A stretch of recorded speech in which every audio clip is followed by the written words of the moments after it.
शुरू करते हैं। तो कितना number question number 2। Question number 2 में क्या बोलता है? Question number 2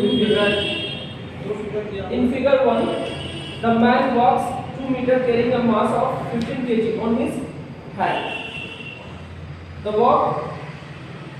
He walks the same distance pulling the rock behind him. मतलब उसके पीछे वो खींच रहा है, रस्सी को क्या कर रहा है? खींच रहा है, टेंशन लगेगा। हाँ, the rope goes over a pulley. रोप किससे के ऊपर से जा रहा है? पुली के ऊपर से। And a mass of 15 kg hangs at its other end. In which case is the work done by gravity is greater? किस केस में ज्यादा होगा ग्रेविटी के? तो बताओ किस केस में ज्यादा होगा? दूसरा।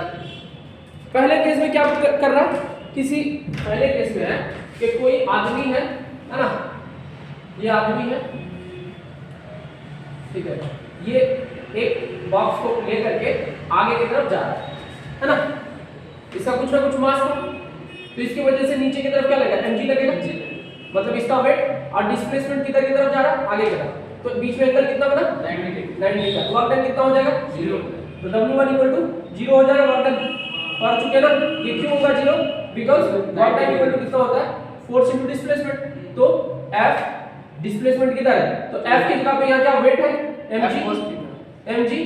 उसके बाद डिस्प्लेसमेंट जो भी है, मान लो d है, cos 90 हो जाएगा, cos 90 का वैल्यू 0 से क्या हो जाएगा? 0 हो जाएगा।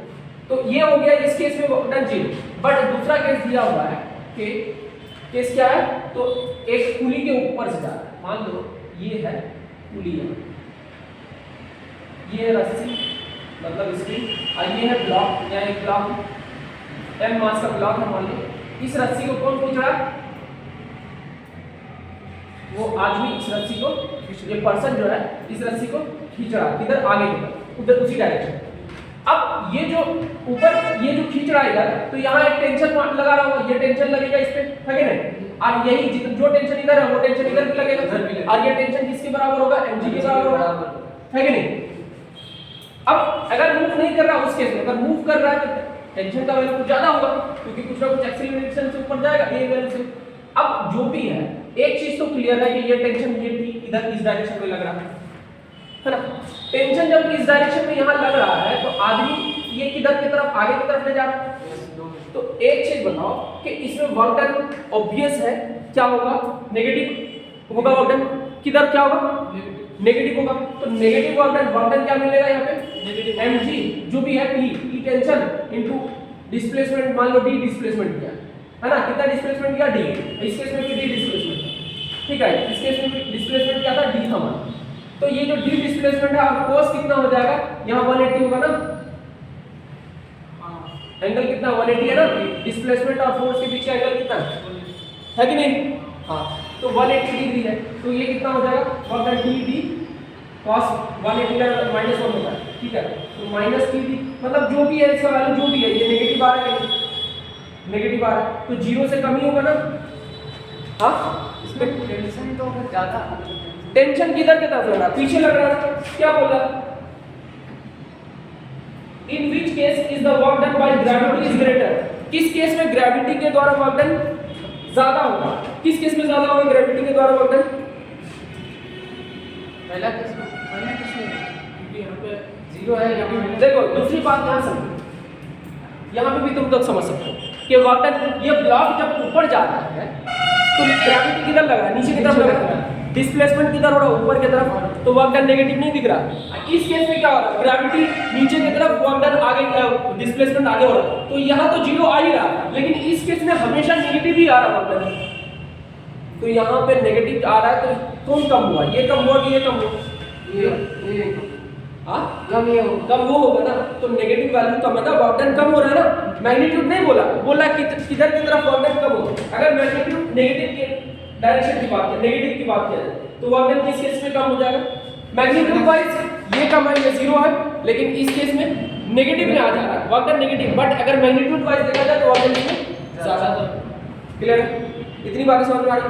चलो आगे बताओ। नहीं 6 नंबर कितना number? 6 number 6 number A particle of mass 0.5 kg traveled in a straight line with velocity this v equal to a x to the power 3 by 2 where a is equal to 5 metre पर second का square है ना। a क्या है metre minus half second minus है ना। What is the work done by the net force during its displacement from x equal to 0 to x equal to 2 metre. Simple question है। Velocity दे रखा है, क्या दे रखा है वेलोसिटी दे रखा है। तो क्या वेलोसिटी से एक्सीलरेशन में निकल जाएगा?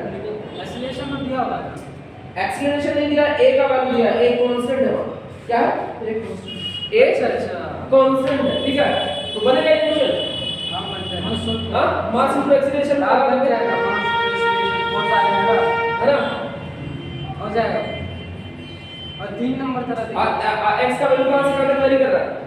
0 से 2 तो 0 से 2 लगा दोगे, एक्सीलरेशन निकालोगे तो 0 से का एक्सीलरेशन निकालो c का वैल्यू ठीक। 3 नंबर पर लेंगे 3 number calculate the work done in pulling an object with a constant force F as shown in figure। कोई F फोर्स है ना, F फोर्स से ऑब्जेक्ट को पुल करता है जैसे वहां दिया हुआ फिगर पे ऐसा है। अभी हम दिखाते हैं। So that the block moves with a constant velocity through a distance d। किस वेलोसिटी से? कांस्टेंट वेलोसिटी से, ठीक है। और d डिस्टेंस क्या है? Given that the ground is rough with coefficient of friction mu. और ये बता दिया है कि ग्राउंड क्या है, रफ है। तो बताओ वर्क डन निकालने बोला ना। हां वर्क डन सिंपल क्वेश्चन है, तो देखते हैं पहले निकालो।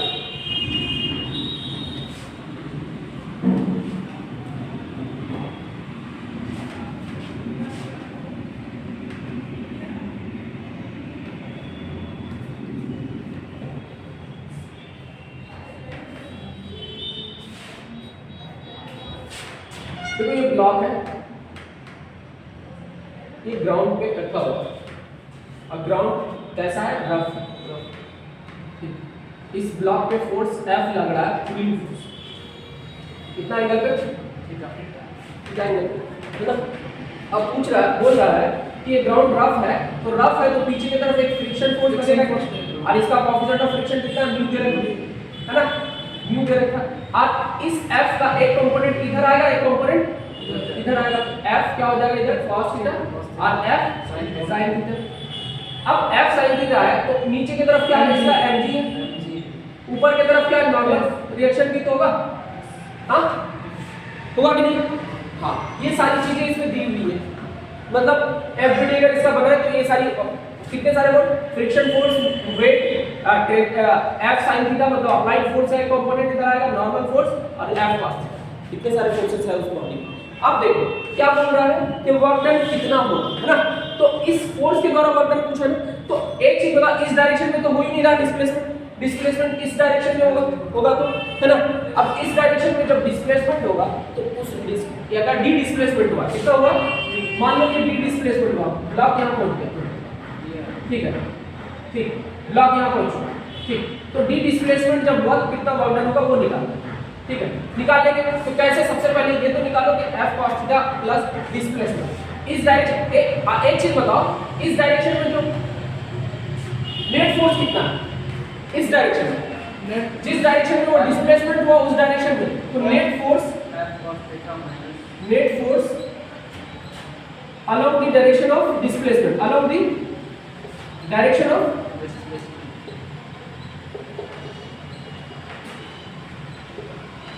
डिस्प्लेसमेंट कितना हो जाएगा, तो sir F net equal to कितना हो जाएगा, पहले F cos थीटा है माइनस फ्रिक्शनल फोर्स, तो फ्रिक्शनल फोर्स। अब कैसा फ्रिक्शन, काइनेटिक होगा, ये F की होगा ना, ठीक। अब F cos theta minus UN, अब यहाँ म्यू इनटू n होता है और n का वैल्यू किसके बराबर होगा, तो पहले इस डायरेक्शन के फोर्स को बैलेंस करना पड़ेगा। तो हम लोगों को इस डायरेक्शन में फोर्स को बैलेंस कर देते हैं, यहाँ पे करते हैं तो देखो क्या हो जाएगा, इस डायरेक्शन में कोई डिस्प्लेसमेंट नहीं हो रहा, तो इसका मतलब F sin theta plus n equal to कितना होगा, mg के बराबर होगा, तो n इक्वल टू कितना हो जाएगा, mg minus F sin f sin theta हो गया, है कि नहीं? हाँ, नॉर्मल रिएक्शन कितना हो जाएगा mg minus f sin theta, तो n का वैल्यू डाल देना पड़ेगा, कितना हो जाएगा f cos theta minus mu mg minus f sin theta. कोई दिक्कत? अब समझिए ये कितना हो जाएगा, अब इसको एक सॉल्व कर लो, तो कितना f तो है नहीं, हाँ f है, f इधर है, तो f cos theta minus mu mg minus mu f sin theta, तो f वाला कॉमन ले लो, है ना, इधर कर लो, इसको यहाँ पे भी आंसर कर सकते हो, ये भी आंसर चलेगा, तो f वाला कॉमन ले लो, कितना हो जाएगा, ठीक है, यही पे रख लो, ये हो जाएगा टोटल फोर्स इस डायरेक्शन में, है ना, नेट फोर्स। अब नेट फोर्स पता चल गया तो वर्क डन कितना हो जाएगा जी, वर्क डन कितना होगा, नेट फोर्स किस डायरेक्शन में बताए थे कि डिस्प्लेसमेंट के डायरेक्शन में नेट फोर्स गुना डिस्प्लेसमेंट, तो net force F net into d, है ना, तो F नेट कितना हो गया यहाँ पे,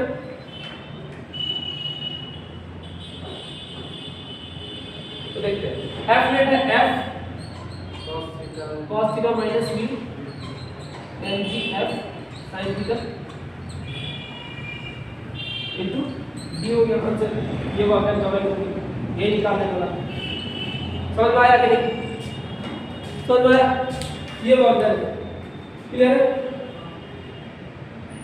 चलो ये दिया वर्क डन, तो ये सारी चीजें तो दिया हुआ है, कोई भी ऐसा चीज है जो नहीं किसी नहीं इक्वल कैसे होगा, कहाँ यहाँ f sin theta plus n, या mg के बराबर कैसे होगा, इधर की तरफ कितना फोर्स लग रहा है, नॉर्मल फोर्स तो लग रहा है mg के बराबर ही है, नहीं बराबर नहीं, कितना फोर्स लग रहा है वो देखो, नॉर्मल फोर्स लगता है, लग रहा है, और कौन लग रहा है F sin थीटा लग रहा है, नीचे कौन लग रहा है, तो किसके बराबर, mg के बराबर, ये दोनों मिलके ना है, हाँ समझ में आया, तो नेट फोर्स जीरो है ना जी, तो यहाँ पे माइनस करोगे, अगर माइनस mg तो इधर कितना होगा, जीरो नहीं हो जाएगा, हाँ नेट टोटल फोर्स कितना है, जीरो है, इसीलिए या इसको उस पार ले जाओगे तो ये फिर माइनस वाले करके इक्वल टू साइन इधर आ जाएगा, mg उस पर चल जाएगा, क्लियर हो गया, कोई दिक्कत इतना, हाँ बाकी बताओ आगे का, और कौन सा क्वेश्चन है, 8 नंबर 8 नंबर, 8 का शायद आंसर क्या है,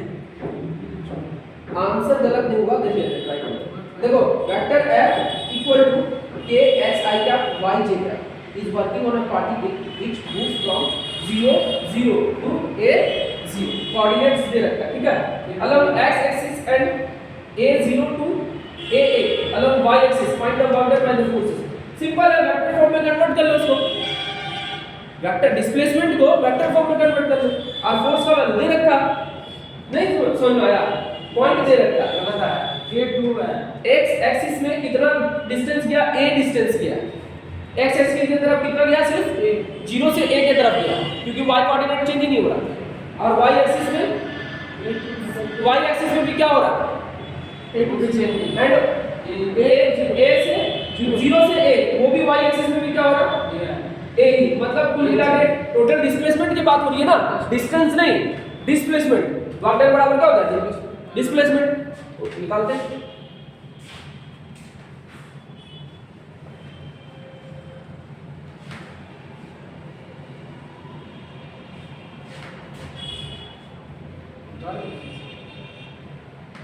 उतार लिए थे, मैंने उतारा, अरे तो उतार लिया करो यार, मतलब फिर बाद में जाके कंफ्यूज नहीं हो जाओगे, चलो कोई बात नहीं, इधर देखो F फोर्स कितना देगा, K इनटू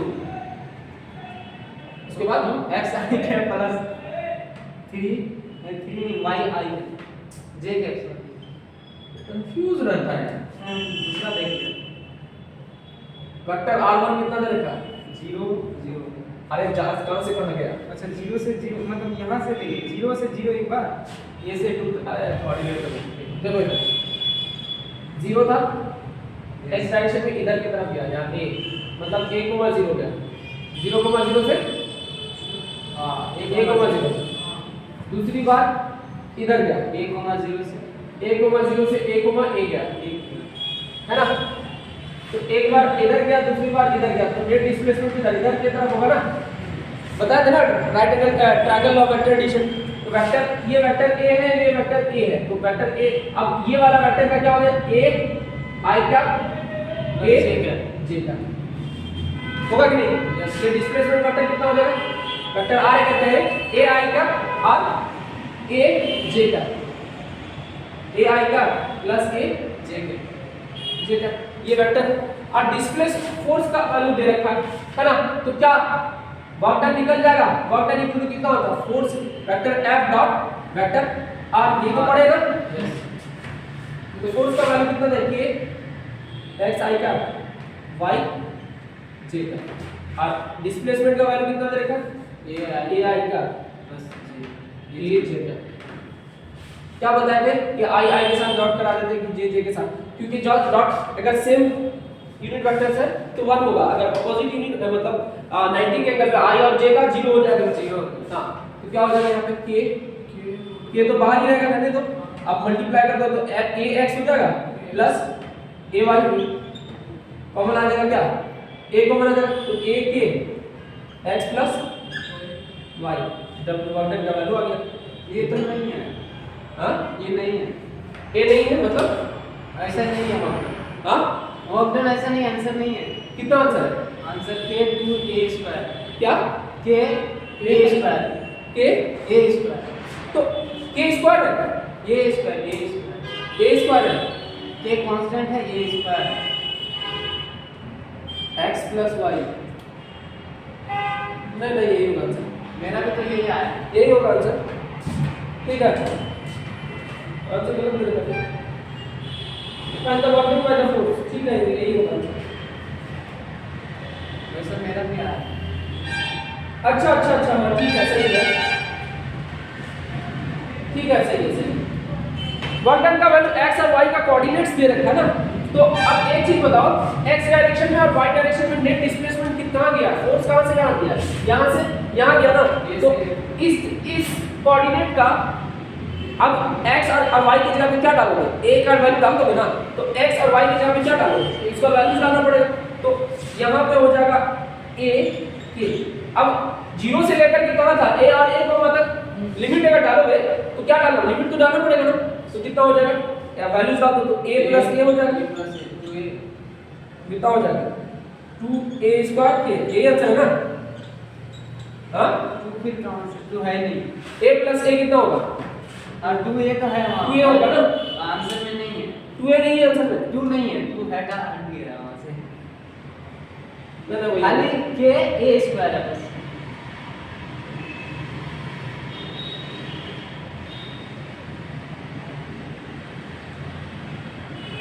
अच्छा ठीक है, इसको दूसरे तरीके से बनाते हैं। देखो इसका एक, देखो इसको ठीक है, ये तरीका तो ठीक है, हम देखते हैं, क्योंकि यहाँ वेरिएबल फोर्स दिया है। कौन सा फोर्स दिया? Variable force. देख लेते हैं, वेरिएबल फोर्स दो स्टेप में दे रखा था, W1 W2 करके निकालते हैं। समझो, पहले यहाँ से 0 से a गया ना? हां, तो i के W1 इक्वल टू कितना हो जाएगा? W equal to total work done equal to W1 plus W2 होगा ना, क्योंकि दो स्टेप में हो रहा है।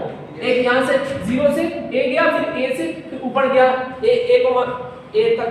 तो समझो, इस केस में W वर्क डन कितना हो जाएगा? F dr, कितना? dr लगाएंगे, मतलब F डॉट dr। ठीक है, इंटीग्रेशन कहां से कहां तक? एक मतलब r का x कोऑर्डिनेट चेंज हो रहा है ना? जो कोऑर्डिनेट चेंज हो रहा है उसका लेंगे, तो कितना x कोऑर्डिनेट है, तो dx लिख देते डायरेक्ट, x डायरेक्शन में जा रहा है ना, तो इस पे डायरेक्ट dx लिख देते हैं। और x का वैल्यू कहां से कहां तक? 0 से a तक, प्लस दूसरी बार में किस कोऑर्डिनेट, किधर कोऑर्डिनेट चेंज हो रहा है? y डायरेक्शन में, तो y डायरेक्शन में चेंज हो रहा तो 0 से a किस डायरेक्शन में? वेक्टर f, ये f x है, ये f y हो जाएगा, है ना? और dy हो जाएगा, और ये x की तरफ हो रहा है ना, ये y की तरफ फोर्स। समझो, f x का वैल्यू कितना है? यहाँ पे दो f का वेक्टर फॉर्म है, तो k x i कैप है और k y j कैप, तो ये हो जाएगा f x और ये हो जाएगा f y। आ रही बात समझ में? बताया था ना? चलो, अब f x की जगह क्या डालो? k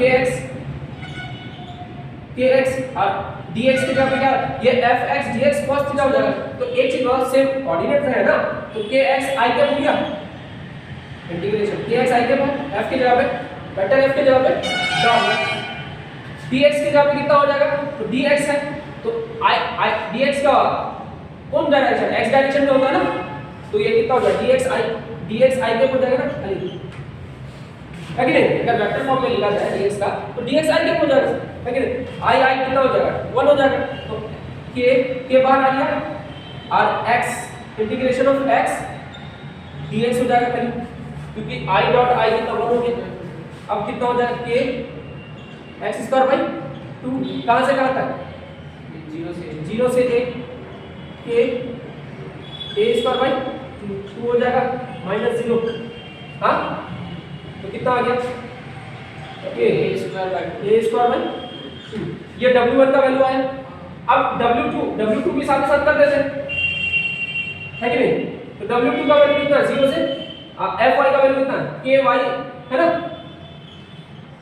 ky j क्या डॉट dy j क्या है कि नहीं, इंटीग्रेशन 0 से fy का वैल्यू a से a तक है ना, fy का वैल्यू ये वाला नहीं यहाँ a से a तक, a से y कोऑर्डिनेट दिख नहीं रहा, मतलब अच्छा क्या मतलब y कोऑर्डिनेट नहीं दिख रहा, कहां से कहां तक गया 0 से a गया ना, तो देखो कितना k integration of y dy है कि नहीं। अब k का तो ठीक है, अब यहां से इसको फिर हटाओ, साथ साथ लेके चलना है तो साथ साथ ले जाना पड़ेगा। यहां कितना हो जाएगा k y स्क्वायर बाई 2, फिर इसका भी 0 से a, फिर दोनों वैल्यूज डाल देंगे तो कितना हो जाएगा a स्क्वायर बाई 2, इसमें भी a स्क्वायर बाई 2 0 का वैल्यू डाल के कोई फायदा ही नहीं है कि नहीं। कितना हो गया k square by 2 k square by 2 कितना हो जाएगा 2 के 2 से मल्टीप्लाई हो जाए तो k a स्क्वायर हो जाएगा आंसर, तो ये हो गया आंसर इतना ठीक इतना आंसर है ना, समझ में आया। ये तरह क्योंकि वेरिएबल फोर्स दे रखा है ना, कैसा फोर्स दे रखा है वेरिएबल फोर्स, कोई दिक्कत आगे बढ़ो।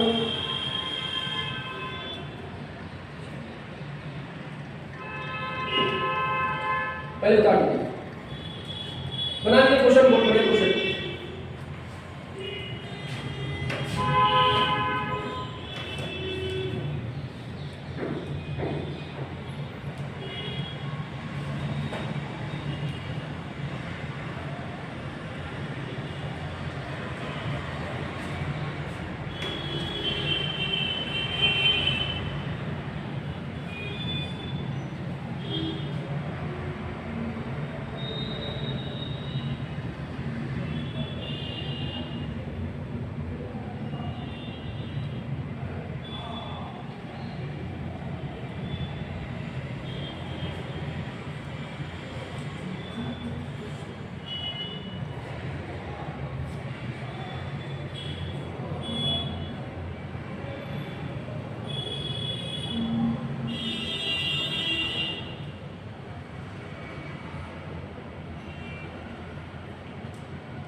इंटीग्रेशन कौन सा इंटीग्रेशन समझ रहे हैं,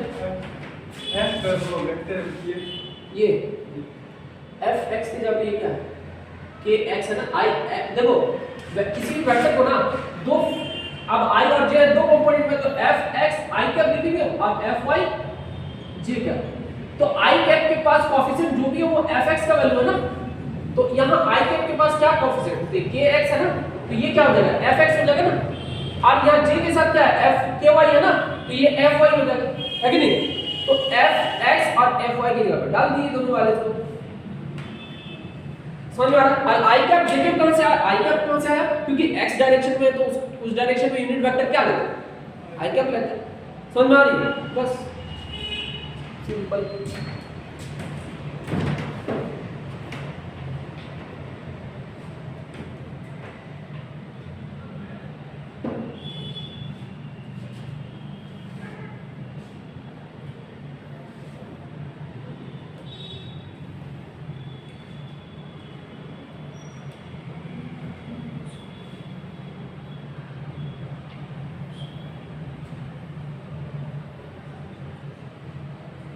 नेक्स्ट क्वेश्चन बताओ।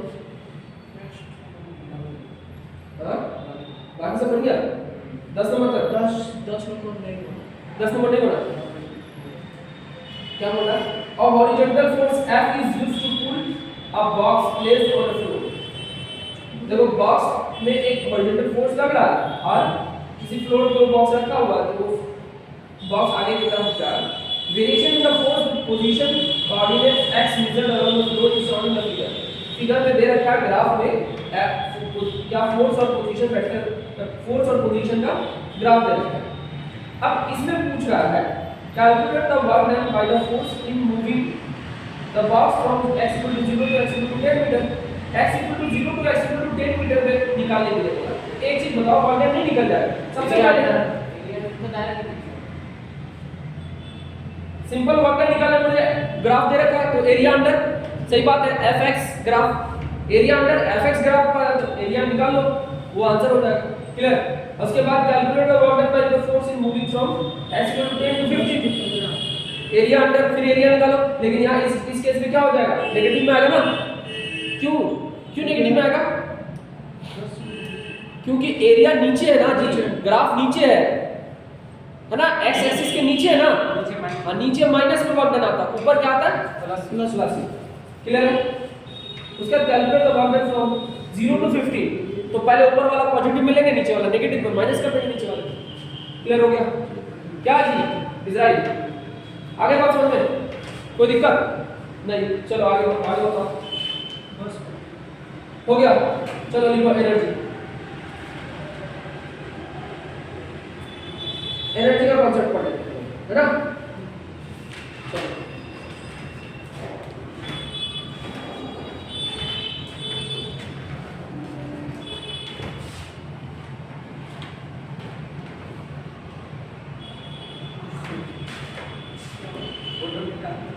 वर्क पढ़ लिए वर्क में सारे कॉन्सेप्ट्स क्लियर है। वर्क कैसे निकालेंगे अलग अलग टाइप का फोर्सेस दिया होगा है ना।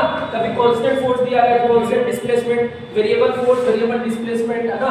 फोर्स किसी एंगल पे लगेगा तो कैसे निकालेंगे सारा केसेस हम लोग पढ़ लिए। वर्क डन का जितने सारे केसेस था सारा हम लोग निकाल लिए फोर्स की वजह से। अब हम लोग एनर्जी के कॉन्सेप्ट को पढ़ें तो एनर्जी क्या होता है समझते हैं। तो देखो लिखो एनर्जी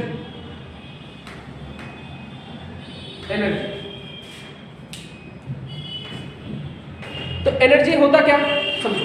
तो एनर्जी जो ना किसी भी बॉडी का इंटरनल कैपेसिटी है। क्या इंटरनल कैपेसिटी है किसी काम को करने का। अगर किसी बॉडी में कहा जाता है कि एनर्जी है तो उसमें क्या कैपेसिटी है वो काम कर सकते हैं। मतलब तो क्या कह सकते हैं काम करने की कैपेसिटी को ही एनर्जी कहते हैं बॉडी। ठीक है मतलब the capacity internal capacity of doing work of an object is called its energy। समझ में आ रहा? तो लिखो डेफिनेशन लिख लो। The internal capacity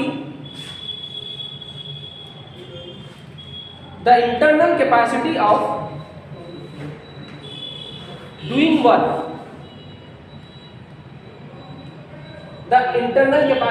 doing work of an object internal capacity of doing work काम करने की आंतरिक क्षमता। समझ में आ रहा? कार्य करने की आंतरिक क्षमता को ही क्या कहते हैं ऊर्जा कहते हैं। समझ में आ रही बात? तो the internal capacity of doing work of an object is called its energy.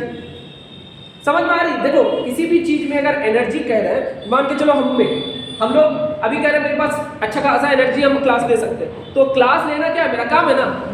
तो ये जो एनर्जी है वो क्या दिखा कि हम काम कर सकते हैं। कभी बोलते हैं मेरा एनर्जी खत्म हो गया मतलब अब मैं मुझसे काम नहीं हो पाएगा। उसी टाइप से अगर कहीं पे मान के चलो कोई वाटर में हीट है एनर्जी है तो उससे क्या बन सकता है इलेक्ट्रिसिटी डेवलप कर सकते हैं स्टीम से। अगर नहीं है एनर्जी है ही नहीं तो क्या उससे इलेक्ट्रिसिटी डेवलप होगा? नहीं होगा। तो मतलब एनर्जी का होना क्या रिप्रेजेंट कर रहा है कि वो वर्क कर सकता है। क्लियर हो गया? कोई दिक्कत है इजराइल? तुम्हारे अंदर एनर्जी है तभी तो काम कर पाओगे। एनर्जी खत्म काम खत्म है ना। चलो आगे तो एनर्जी क्लियर हो गया। कोई दिक्कत एनर्जी में? अब एनर्जी के ना सबसे पहले फॉर्म्स ऑफ एनर्जी पढ़ लेते हैं ना, डिफरेंट फॉर्म्स ऑफ एनर्जी। तो डिफरेंट फॉर्म्स ऑफ एनर्जी में क्या क्या फॉर्म आ सकता है? तो सबसे पहले एक चीज बताइए, अब समझाइए कि कितने टाइप्स का एनर्जी आप लोग डेली लाइफ में और देखते हैं, ऐसे नाम बताइए। इलेक्ट्रिक एनर्जी हो गया, हाँ, इलेक्ट्रिकल एनर्जी, उसके बाद काइनेटिक एनर्जी, बोलिए बोलिए। हाँ, एटॉमिक एनर्जी, एटॉमिक एनर्जी, और energy, nuclear energy, atomic energy कह रहा हूँ। और कौन सा? अरे light, sound energy, mechanical energy, mechanical energy में इलेक्ट्रिक, काइनेटिक और पोटेंशियल दोनों आ गया, ठीक है। उसके बाद लाइट एनर्जी है कि नहीं, बहुत सारा। साउंड एनर्जी को अकॉस्टिक एनर्जी भी कह सकते हैं। चलो, तो एनर्जी के फॉर्म्स लिखाने की जरूरत नहीं है, बहुत सारे फॉर्म्स हैं। Electrical energy, kinetic energy, potential energy जो बताया, उसके बाद लाइट एनर्जी, साउंड एनर्जी, है ना, मैकेनिकल एनर्जी, बहुत सारे फॉर्म्स ऑफ एनर्जी। क्लियर हो गए? एनर्जी के बहुत सारे फॉर्म्स। अब एनर्जी ये फॉर्म्स पढ़ लिए, उसके मास एनर्जी रिलेशन आइंस्टाइन ने क्या किया था? सबसे पहले अकॉर्डिंग टू आइंस्टाइन, सबसे पहले लिख देते हैं, या ये वाला चैप्टर है, ये लिख दो, टॉपिक नाम डाल के तो लिखो आइंस्टाइन्स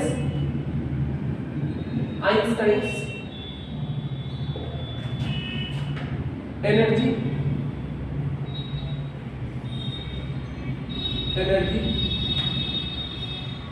मास इक्विवेलेंस प्रिंसिपल। ये क्या था? Einstein's energy mass equivalence principle. ये एनर्जी मास इक्विवेलेंस प्रिंसिपल क्या था आइंस्टाइन? तो समझते हैं।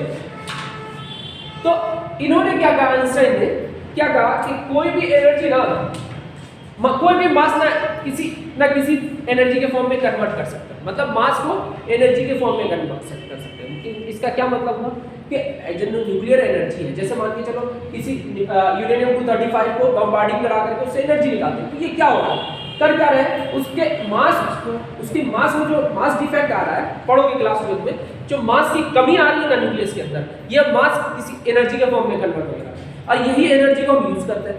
अब मतलब कुल मिला के बात ये हो रही है कि किसी भी मास को ना एनर्जी में हम कन्वर्ट करा सकते हैं। क्या करा सकते हैं? एनर्जी में कन्वर्ट करा सकते हैं। फिर एनर्जी फिर मास में कन्वर्ट हो सकता है। तो दिस इज मतलब एक तरह से दोनों इन्वर्सिबल रिलेशन है, मतलब एनर्जी से मास में, मास से एनर्जी। तो ये वाला कॉन्सेप्ट सबसे पहले कौन दिया था? आइंस्टाइन ने बताया था, बोला था E = mc²। ये रिलेशन इसी के बेसिस पे दिया था, एनर्जी मास इक्विवेलेंस प्रिंसिपल। दोनों एक दूसरे को रिलेट करता है, मतलब मास से एनर्जी में कन्वर्ट हो सकता है, एनर्जी से मास में कन्वर्ट हो सकता है। और यहाँ पे ये टर्म्स क्या क्या है? वेयर क्या, E क्या है? एनर्जी, एनर्जी, M क्या है? मास, मतलब मास ऑफ द ऑब्जेक्ट, और C क्या है? Speed of light. C का वैल्यू कितना होता है? 3 वैक्यूम में 8 मीटर पर सेकंड। और ये क्या speed of light in vacuum, है ना, इन एयर या वैक्यूम। ठीक, ये क्लियर हो गया। अब ये रिलेशन तो समझ में आ गया, कोई दिक्कत इसमें? तो ये वाला रिलेशन लिख लो, लिखिए, वैल्यूज लिखो जल्दी कर, फिर आगे बढ़ लो।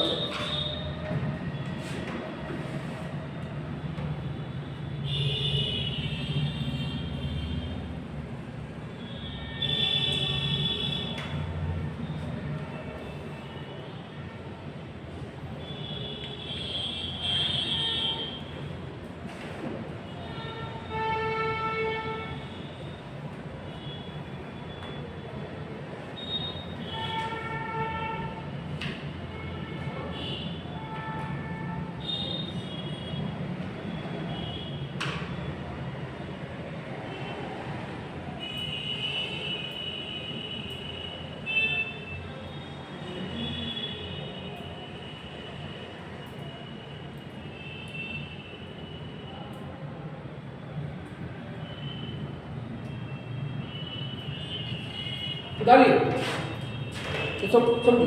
अब एक यूनिट एंड डायमेंशन बाकी है ना, तो यूनिट एंड डायमेंशन पढ़ लेते हैं इसका। यही आइंस्टाइन का एनर्जी मास इक्विवेलेंस रिलेशन इतना ही, ठीक। अब सुन,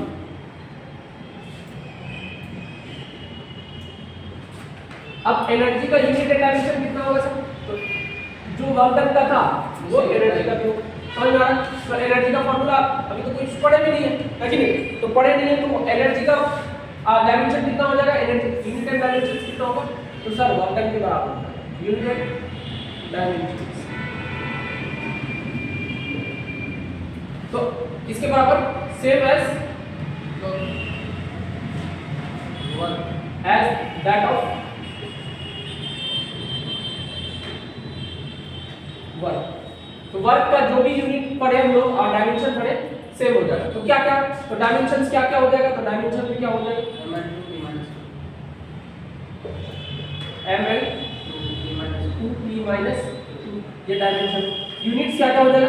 ऐसा यूनिट पहले बताओ, जूल, न्यूटन। ऐसा यूनिट क्या क्या था? न्यूटन, जूल, यानी कि न्यूटन मीटर। उसके बाद KG metre square, KG metre square पर सेकंड का स्क्वायर। और कोई फॉर्म था? सीजीएस यूनिट भी था ना? तो बताओ सीजीएस बताओ। 9 सेंटीमीटर, क्या था? 9 सेंटीमीटर, ग्राम सेंटीमीटर स्क्वायर, ग्राम 1 सेंटीमीटर स्क्वायर पर सेकंड का स्क्वायर। उसके बाद हाँ अर्थ ना जी, इसी को 1 अर्थ बोले थे ना, 1 अर्थ है ना? और कितना कितना कितना जूल के बराबर होता है? 10⁻⁷ लिखाते हैं उसको। अच्छा लिखा देते हैं 10⁻⁷ -7 जूल। क्लियर हो गया? अदर यूनिट्स बता दो क्या क्या था यूनिट्स? बहुत सारा यूनिट्स। सबसे पहले कैलोरी था, क्या हो जाएगा? 1 कैलोरी बराबर 4.2 जूल। उसके बाद क्या था? Electron volt 1.6 × 10⁻⁻19 joule. उसके बाद क्या था? Mega electron volt, MEG। तो वो लिखने की जरूरत, इलेक्ट्रॉन वोल्ट हो गया तो मेगा 10⁻6 हो जाता है, ठीक है? हाँ। और उसके बाद और बताओ, किलोवाट आवर था ना? यस, जिसको 1 यूनिट कहते हो। 1 यूनिट मतलब एक यूनिट बिल बोलते ना, बिल आया है कितना यूनिट का, है ना? वही किलोवाट आवर। ये क्या है? 3.6 × 10⁻6 जूल। समझ में आ रहा? ये सारे other forms of units of energy. Clear हो गया? तो इतनी बात समझ में आई। अब हम लोग समझते हैं मैकेनिकल एनर्जी। क्या? Mechanical energy. तो समझो पहले। हाँ हाँ बता लो सर। आपका ये बैटरी लो हो गया। अच्छा,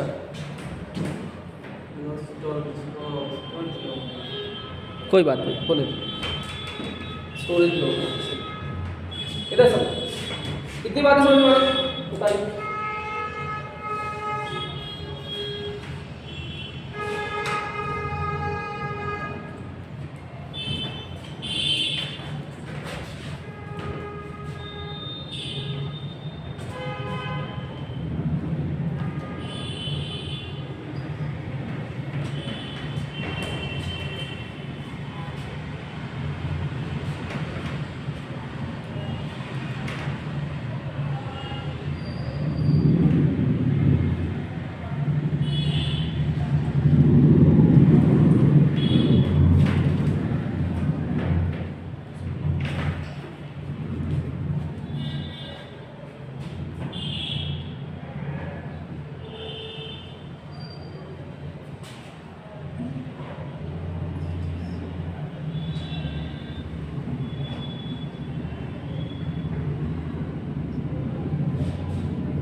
क्या लिखे 1 यूनिट बराबर 1 यूनिट बराबर kWh किलोवाट आवर,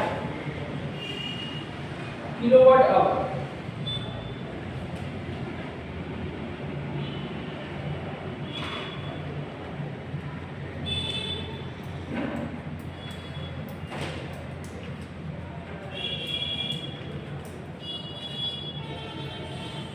आगे बात समझो,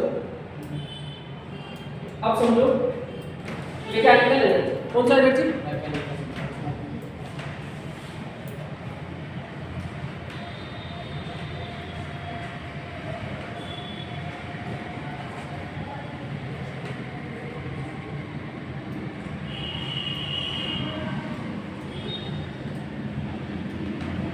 समझिए, ये मैकेनिकल एनर्जी क्या होता है?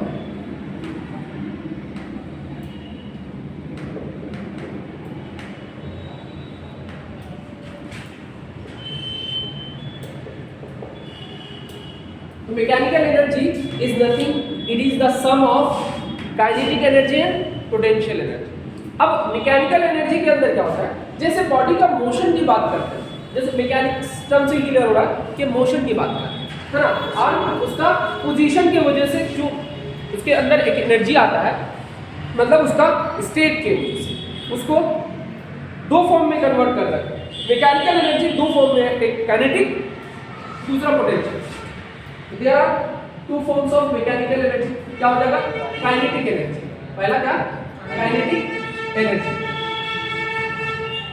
और दूसरा इसको के के से शॉर्ट डिनोट करते हैं, दूसरा potential, potential energy,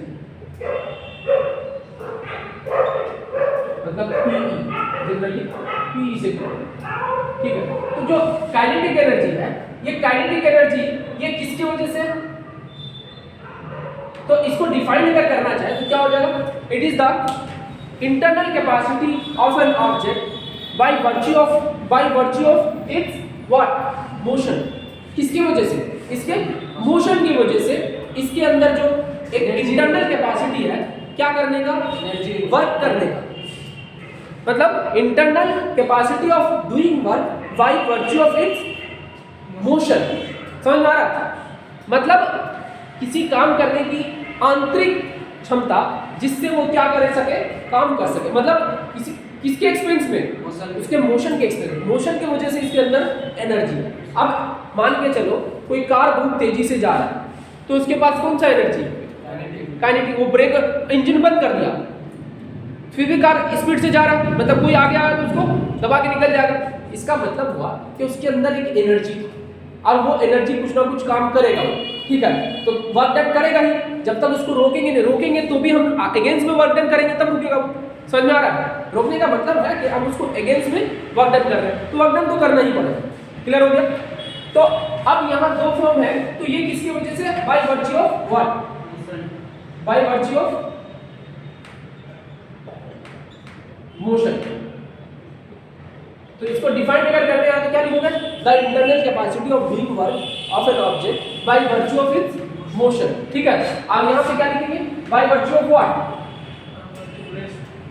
by virtue of its rest, यानी कि स्टेट का state, by virtue of its state, by virtue of its position या रेस्ट, पोजीशन या स्टेट, मतलब ये उसके अपने स्टेट की वजह से, वो कहाँ है उसकी वजह से इसके अंदर एक पोटेंशियल एनर्जी आता है। तो पोटेंशियल एनर्जी जो है ना, किसी भी बॉडी का, अगर हम ग्रेविटेशनल पोटेंशियल एनर्जी की बात करें तो उसके रेस्ट, जैसे मान के चलो ग्राउंड पे कोई बॉडी है, तो ग्राउंड पे बॉडी है, हम उसको क्या ले लेते हैं? जीरो मान लेते हैं उसका पोटेंशियल। पोटेंशियल एनर्जी ना फ्रेम ऑफ रेफरेंस पे डिपेंड करता है। किस पे डिपेंड करता है? फ्रेम ऑफ रेफरेंस पे। किस कौन सा फ्रेम रेफरेंस ले रहे हो? तो हमेशा ना potential energy is not an absolute value. क्या एब्सोल्यूट वैल्यू नहीं लेते हैं, रिलेटिव लेते हैं। रिलेटिव मतलब उसका रेफरेंस फ्रेम कहां से मान रहे हो। अगर ग्राउंड को जीरो माने हो तो थोड़ा हाइट अगर ऊपर उठाएंगे तो उसका उसके में कुछ एनर्जी आ गई, ठीक है। अगर ग्राउंड पे लेके चलेगा तो जीरो हो गया। अब तो जरूरी है क्या ग्राउंड पे जीरो है? नहीं, ग्राउंड तक का भी पोटेंशियल एनर्जी होगा। उस जीरो कहां होगा? तो अर्थ के सेंटर में होगा। लेकिन अर्थ के सेंटर में तो कोई बॉडी को पहुंचा ही नहीं सकते, तो कुछ ना कुछ उसके पास पोटेंशियल एनर्जी हमेशा रहा है, लेकिन हम ग्राउंड को जीरो मान लेते हैं बिकॉज हमको रेफरेंस चाहिए चेंज इन पोटेंशियल। अक्सर हम क्या निकालते हैं, change in potential, absolute value नहीं निकालते हैं, ठीक है। तो समझो, तो by virtue of its position और स्टेट, अब इसका जो फार्मूला है वो क्या है, 1/2 काइनेटिक एनर्जी इक्वल टू कितना होता है, 1/2 हां mv², ठीक। और इसका जो फार्मूला वो क्या है, mgh, potential energy equal to कितना होता है, mgh, mgh। अब ये अपना टर्म का वेयर m क्या है, mass of the object, v क्या है, स्पीड या वेलोसिटी है ना, स्पीड या वेलोसिटी, इस वेलोसिटी का मैग्नीट्यूड लेंगे तो स्पीड ही हो जाएगा, ठीक है। और यहाँ पे क्या हो जाएगा, mass, acceleration, m तो मास ही है, g क्या है, acceleration, gravity due to gravity, और h क्या है, height, हाइट, किसके रेफरेंस में, हाइट नीचे, with respect to ground, ground, है ना,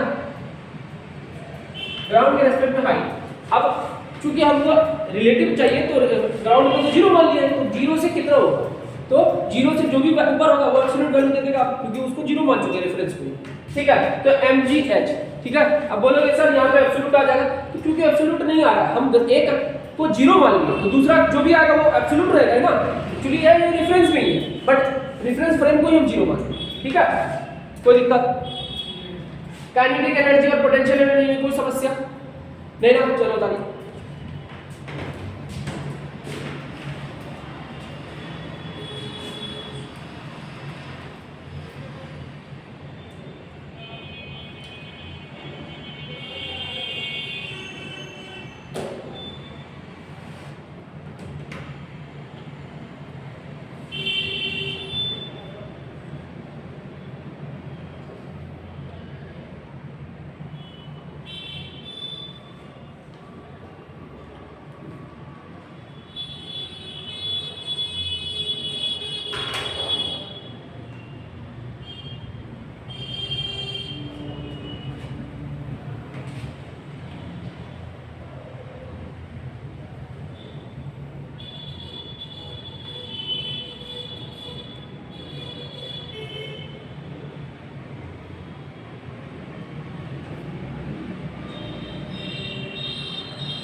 समझ में आ गया, आया, ताली जरा जल्दी ताली।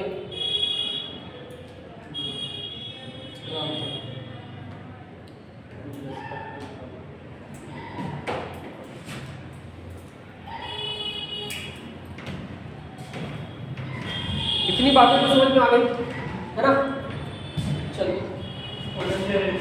हाँ, पोटेंशियल एनर्जी क्या होता है ये समझना था ना। देखो मान लो ये मेरा पेन यहाँ पे, ठीक है, क्या पेन यहाँ पे, तो क्या इसके पास कुछ एनर्जी है, यस है, हाँ, अभी है। ग्राउंड का पोटेंशियल एनर्जी जीरो है, ग्राउंड में कोई भी बॉडी है जीरो है, तो यहाँ कोई पोटेंशियल एनर्जी है इसका,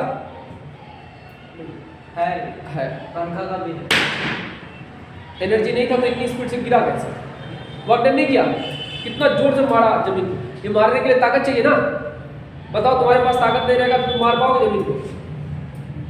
कहां से मारा, क्यों मारा? इसका मतलब इसके पास क्या था? एनर्जी था, बट किस फॉर्म में था? कैसा फॉर्म में था? पोटेंशियल एनर्जी के फॉर्म। कैसा फॉर्म में? हाँ, तो ये ना यहाँ पोटेंशियल एनर्जी कितनी है अभी ग्राउंड पे? 0 है। अभी 0 मान रहे हैं क्या? इनफैक्ट 0 नहीं होता, हम बता रहे हैं ना, इनफैक्ट 0 नहीं होता, कुछ ना कुछ वैल्यू होता है, बट हम रेफरेंस फ्रेम को 0 मान लेते, ग्राउंड को हम 0 मान लेते हैं। अब अगर यहां से उठाए तो हम क्या किए? वर्क डन नहीं किए उठाने में, हमको ताकत लगा कि नहीं? ताकत लगा।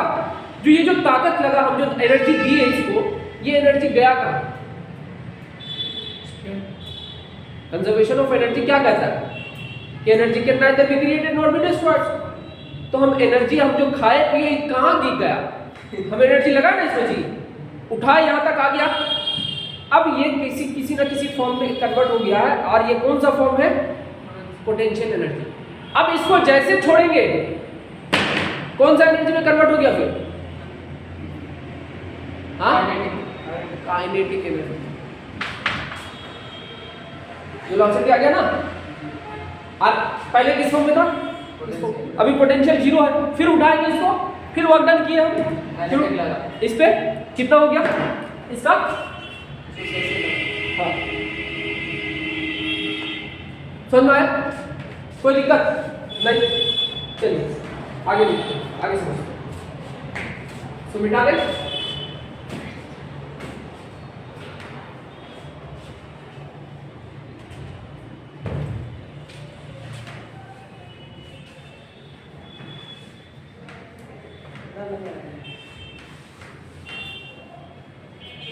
अब नेक्स्ट हम लोग को पढ़ना है वर्क काइनेटिक एनर्जी। कौन सा theorem? Work kinetic energy theorem. मतलब कुल मिला के बात ये हो रही है कि काइनेटिक एनर्जी वर्क डन, मतलब किसी भी बॉडी में अगर वर्क डन हो रहा है तो वो वर्क डन किसके बराबर होगा? उसके चेंज इन काइनेटिक एनर्जी के बराबर। समझ में आ रहा है? जब किसी भी बॉडी में, चलो सुनो, कौन सा थ्योरम?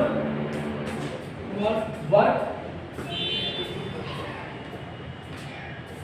Kinetic energy. ये क्या कहता है कि कभी भी किसी भी बॉडी में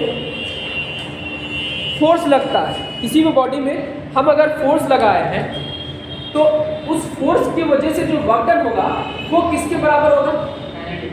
उस बॉडी के काइनेटिक एनर्जी में जो चेंज आएगा उसके बराबर। मान के चलो एक फुटबॉल है, फुटबॉल को जब तुम मारोगे पैर से तो कुछ वर्क डन, फोर्स लगा उस पर, ये फोर्स की वजह से कुछ ना कुछ वर्क डन हुआ होगा इस पर। ये जो वर्क डन हुआ कितना हुआ? तो ये किसके बराबर होगा? उस बॉडी में काइनेटिक एनर्जी में चेंज कितना है? पहले कितना था? 0 था, अब कितना वेलोसिटी आ गया? उसकी वजह से हम चेंज इन काइनेटिक, उसका काइनेटिक एनर्जी निकाल लेंगे। तो इनिशियल तो 0 था, फाइनल जो भी होगा उसका काइनेटिक एनर्जी हो गया। तो ये जो काइनेटिक एनर्जी आया किसकी वजह से आया? इसके वर्क डन की वजह से आया। ये जो फोर्स लगा उसमें डिस्प्लेसमेंट हुआ उसकी वजह से आया था।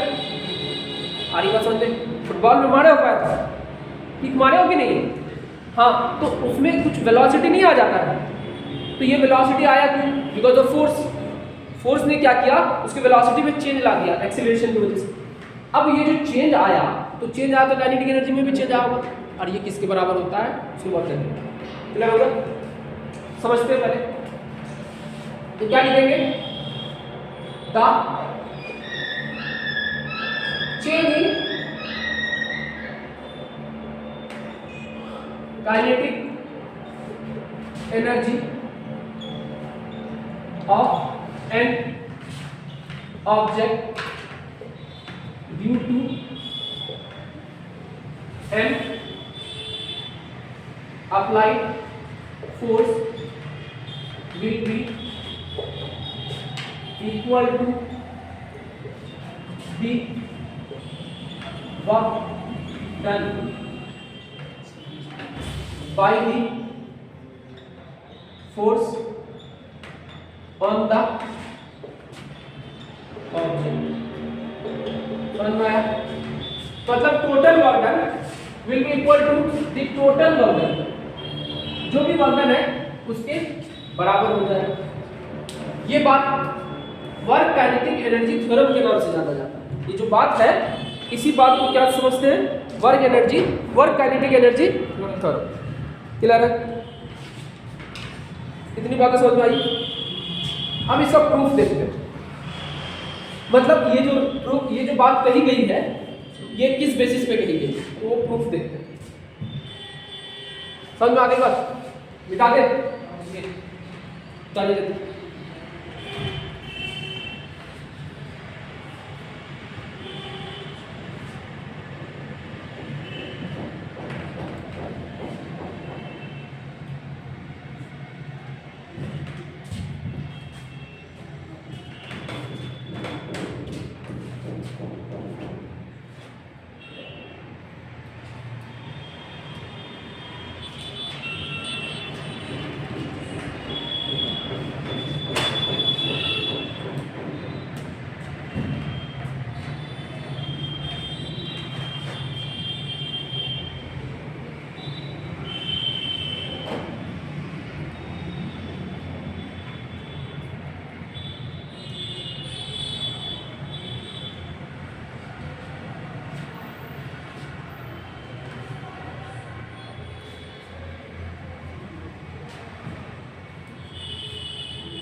हो गया?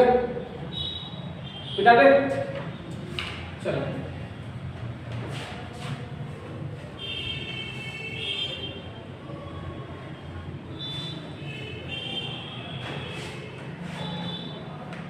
समझते? देखो प्रूफ कैसे। मान के चलो कोई बॉडी, मान लो कोई बॉडी या फुटबॉल, जिसका एग्जांपल दिए, मान लो इस फुटबॉल से मार, इधर से मारे किक, F फोर्स लगा। इनिशियली ये बॉडी किस में था? 0 में था। ये बॉडी किस में था? 0 वेलोसिटी था। उसके बाद किक जैसे मारे तो उसमें कुछ ना कुछ थोड़ी देर के बाद काइनेटिक वेलोसिटी कुछ ना कुछ बढ़ गया होगा इसका। हाँ, फोर्स तो तुम एक ही बार मारे थे, यही मारे, उसके बाद फोर्स मारना छोड़ दी, है ना? तो यहाँ तक पहुंचा, तो ये फोर्स की वजह से वेलोसिटी फाइनल 0 आ गई। कुछ ना कुछ वेलोसिटी आ गया बाद में। कितना? v = v, मतलब v आ गया। कितना वेलोसिटी आया? v। और इसमें कुछ ना कुछ डिस्प्लेसमेंट आया होगा। कितना डिस्प्लेसमेंट आया? s। आ रही बात समझ में? अब इस फोर्स की वजह से इसका मास m था। कितना मास था? m। तो इसमें कुछ ना कुछ एक्सीलरेशन भी आया होगा इस फोर्स की वजह से, है कि नहीं? तो फोर्स मान लगाया हो तो एक्सीलरेशन तो आएगा ही ना। अब मान लो इनिशियली, समझो, तो इसका हमको ये चीज बताओ कि फॉर्मूला हम लोग एक चीज तो पढ़ चुके हैं, v = u² + 2as plus 2as पढ़ चुके हैं ना?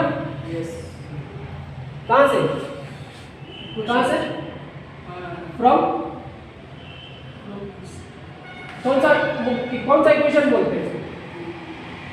काइनेमेटिक इक्वेशन, है ना? इक्वेशन ऑफ काइनेमेटिक्स, है ना? फ्रॉम इक्वेशन ऑफ काइनेमेटिक्स, है ना? 3 इक्वेशन पढ़े थे, उसमें से एक इक्वेशन है। अब समझो, तो अब यहां से v² - u² बाई, बस v² - u² ही रहने देते हैं। इधर 2as, a के जगह पे क्या लिख सकते हैं? F/m लिख सकते हैं क्या? है ना? कहां से ये कहां से आया? तो न्यूटन सेकंड लॉ से, है ना? कहां से? Newton second law, from NLM to 2, है कि नहीं? ठीक। अब देखो v² - u²। अब यहाँ पे क्या क्या चीज है? तो एक काम करते हैं, ये 2b था ना, 2 नीचे आ जाएगा। और यहाँ से और एक चीज लेके आ जाते हैं। हाँ, क्या लेके आ जाए? m तो रहने दो उधर ही। हाँ, चेंज इन काइनेटिक एनर्जी लाना है ना, तो मास को भी ले जाओ इधर, m लेके चलेगा, ठीक है? 2 नीचे आ गया और आगे क्या बचा? f और s बचा। फोर्स किधर है, इसी डायरेक्शन में, और डिस्प्लेसमेंट भी इसी डायरेक्शन में, तो फोर्स और डिस्प्लेसमेंट सेम डायरेक्शन में, तो cos 0 हो गया होगा, और cos 0 का वैल्यू 1, तो F into S work done है ना, ठीक। और ये क्या है, ये है क्या चीज, half m v square minus half m u square है ना, final kinetic energy minus initial kinetic energy F into S, तो इसको क्या kF मतलब KEF, क्या KEF minus KE initial I equal to, ये क्या है W है ना, तो चेंज इन डेल्टा KE लिख दे, चेंज इन काइनेटिक एनर्जी को, तो W के बराबर हो गया, तो चेंज इन काइनेटिक एनर्जी किसके बराबर हुआ, वर्क डन के बराबर हुआ कि नहीं, है ना, तो ये हो गया प्रूफ, मतलब ये क्या था, क्या था प्रूफ, ये क्या उसका वर्क, आगे ये क्या हो गया यह प्रूफ, आगे बात समझ में क्लियर है। तो वर्क काइनेटिक एनर्जी थ्योरम समझ में आया, मतलब वर्क डन जो होगा वो चेंज इन काइनेटिक एनर्जी के बराबर होगा जब फोर्स F फोर्स, और ये किसके लिए, ये एक चीज यहाँ पे A दे करके लिख देना, फॉर कांस्टेंट फोर्स, कैसा फोर्स, कांस्टेंट फोर्स के लिए, इस फोर्स के लिए जब फोर्स क्या हो कांस्टेंट हो, अगर फोर्स वेरिएबल हो तब क्या होगा, तब के लिए हम लिख सकते हैं, A नंबर दे करके इसमें लिखो, A दे करके प्रूफ दो, उसके बाद A लिखो, प्रूफ लिखो ऊपर, उसके बाद A दे करके कांस्टेंट फोर्स लिखो, उसके नीचे एक्सप्लेनेशन।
आगे बात समझ में, ठीक है,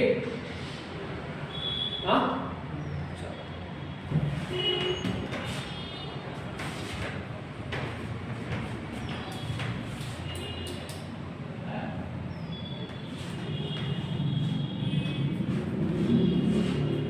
रेफरेंस कहाँ से है?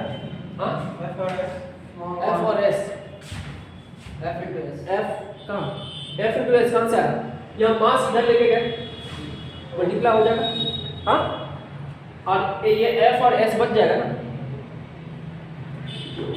अभी भी दिक्कत है नहीं ना, चलो क्लियर है यहाँ तक, कोई समस्या इसमें, मिटा दे, उतार दीजिए बगल से, अरे बगल से उतार लीजिए, कोई दिक्कत नहीं।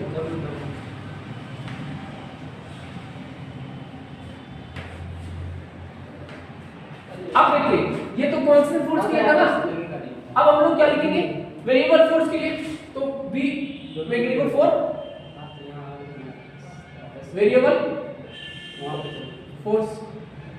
अगर फोर्स वेरिएबल लगे तब क्या होगा, तो तब क्या होगा सर, तब हम लोगों को क्या लिखना है, तो एक चीज बताओ, वर्क डन निकालना है, तो वर्क डन इक्वल टू कितना होना चाहिए, तो वेरिएबल फोर्स के लिए कितना होता है वर्क डन, अभी थोड़ी देर पहले हम पढ़ा है कि वर्क डन कितना होता है, इंटीग्रेशन ऑफ f dx है कि नहीं, ये ना पढ़े हैं, और f क्या है, मास इनटू एक्सीलरेशन है ना, dx, और एक्सीलरेशन वेरिएबल है ना, या फोर्स वेरिएबल है तो एक्सीलरेशन भी वेरिएबल हो, मास तो वेरिएबल होता नहीं, तो कितना हो जाएगा, मास तो निकल गया, अब अंदर बचा क्या, एक्सीलरेशन, एक्सीलरेशन क्या है, v dv by dx।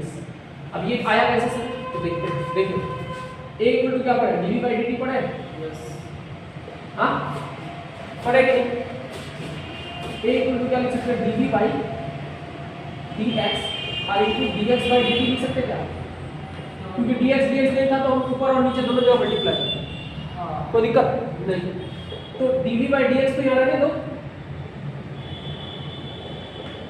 और dx by dt को क्या लिख सकते, v नहीं लिख सकते, हाँ velocity equal to rate of change in position with time, तो ये क्या v dv by dx क्या ये लिख सकते थे ऐसे, समझ में आया, एक्सीलरेशन की जगह, और बचा कितना बगल में dx ही है, क्या dx खत्म हो जाए, तो कितना आ गया m integration of v dv है ना, कहां से कहां तक, u से v तक, बॉडी लॉक था, तो बॉल का था इनिशियली कितना था, इनिशियली u था, फाइनली v हो गया है कि नहीं, तो इनिशियल से फाइनल, तो मास तो ठीक है, v dv का इंटीग्रेशन क्या होगा, याद करो, since x to the power n dx का इंटीग्रेशन क्या है, x to the power n n plus 1 by n plus 1, तो यहाँ v है तो क्या होगा कितना हो जाएगा, v स्क्वायर बाई 2 होगा, हाँ कहाँ से, u से v कितना हो जाएगा, m v square by 2 minus u square by 2, तो half m v square minus half m u square, ये क्या चेंजिंग काइनेटिक एनर्जी नहीं है, हाँ तो डेल्टा ये हो गया, किसके बराबर आया, वर्क डन के बराबर आया कि नहीं, तो प्रूफ हो गया, हाँ आई बात समझ में, क्या चीज आ रही बात समझ में, क्लियर है, कोई दिक्कत कहीं इंटीग्रेशन में, ड्यूरिंग इंटीग्रेशन, हाँ वही आया, हाँ वही आया, हाँ तो वही इसी को निकालना है ना, प्रूफ करना है दोनों तरीके से, अगर फोर्स कांस्टेंट है तो भी यही आएगा, वेरिएबल है तो भी आएगा, क्योंकि लॉ है तो हर जगह वैलिड होगा ना, फोर्स अगर वेरिएबल है तो अलग-अलग जगह मारेंगे ना, मतलब जैसे एक बॉल को मारेंगे यहाँ पे एक बार फोर्स लगाया, फोर्स, अरे वेरिएबल का मतलब है वो किसी चीज पर डिपेंड कर रहा है, किस पर डिपेंड कर रहा है, x पर डिपेंड कर रहा है, टाइम पर डिपेंड कर रहा है, किसी चीज पर डिपेंड कर रहा है, अलग अलग नहीं कि एक बार तुरंत, तो तू कांस्टेंट फोर्स मार रहा है, मतलब कंटिन्यूअसली बढ़ता जाएगा या घटता जाएगा ऐसा फोर्स, समझ में आ रहा है,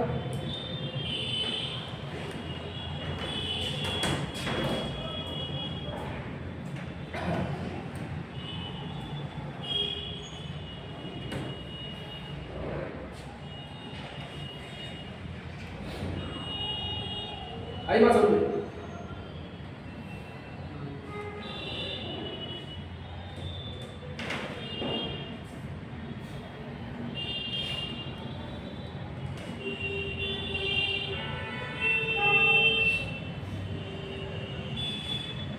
इसको दिक्कत है नहीं ना, दिक्कत राइट, कहाँ यहाँ क्या लिखे, दिमाग कहाँ रहता है तुम्हारा, ये जब समझाया था तुम इधर नहीं देख रहे थे क्या, उतार रहे थे, इधर देखो, a equal to dv by dt होता है, a इक्वल टू कितना dv by dt इधर लिखे हो, तो dt के जगह पे हम क्या लिख रहे हैं, dx लिख रहे हैं, तो dx तो था नहीं, तो dx एक्स्ट्रा लाना पड़ेगा, dx by dt कर दिए, dx काट भी सकते हो, फिर आ जाएगा dv by dt, यही आ जाएगा, लेकिन dx by dt को काटे, dx काटेंगे नहीं, dv by dx भी है और dx by dt को क्या लिख सकते हो, v नहीं लिख सकते हो। v इक्वल टू क्या था, dx by dt था ना, पढ़ा था ना,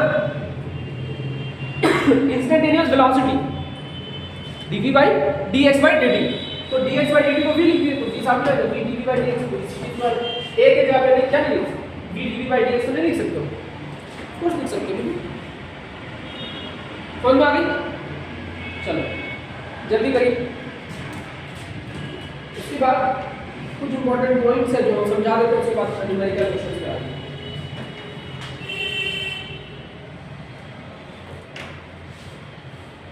एक आदमी आइए फोटो खींचिए, तुरंत ले जाइए, अब ग्रुप में देखिए सारा क्वेश्चन।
हो गया?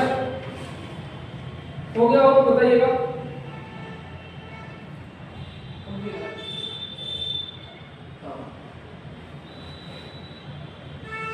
अब ये बात बताइए कि काइनेटिक एनर्जी नेगेटिव होगा क्या? हाँ होगा। काइनेटिक एनर्जी का फॉर्मूला क्या था? हाँ, तो यहाँ मास नेगेटिव होता है क्या?